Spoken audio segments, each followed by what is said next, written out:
અમરેલી ખાણ ખનીજ રેતી ચોરો સામે લાલાંક કરી છે. અમરેલીના સરંભડા ખાતે ખાણ વિભાગનો દરોડો, સાદી રેતીની થતી ખનીજ ચોરી પકડાઈ.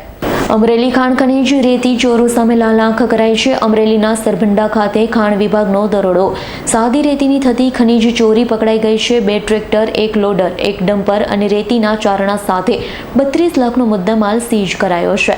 ખાણ ખનીજ વિભાગે જપ્ત કરેલા વાહનો બહુમાળી ભવન ખાતે મુકાયા. 32 લાખનો મુદ્દામાલ સીઝ કરી આગળની કાર્યવાહી હાથ ધરી. મારું નામ હિતેન્દ્રસિંહ અજીતસિંહ રાયજાદા, માઇન્સ સુપરવાઇઝર, હોદ્દો ભૂસ્તરશાસ્ત્રી કચેરી અમરેલી ખાતે નોકરી કરું છું. ગત તારીખ 26/11/2024ના રોજ અમને ખાનગી રાહે બાતમી મળેલ હતી કે સરંભડા તાલુકો જિલ્લો અમરેલી ખાતે સાદી રેતી ખનીજ ચોરી થઈ રહેલ છે.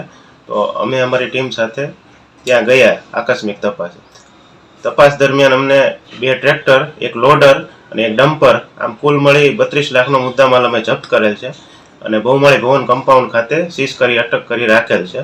તો વધુમાં આગળની કાર્યવાહી નિયમો અનુસાર ચાલુ છે. સંજય વાડાનો રિપોર્ટ, S9 ન્યૂઝ ધારી. અમારી તમામ માહિતીથી અપડેટ રહેવા માટે જોડાયેલા રહો S9 ન્યૂઝ સાથે.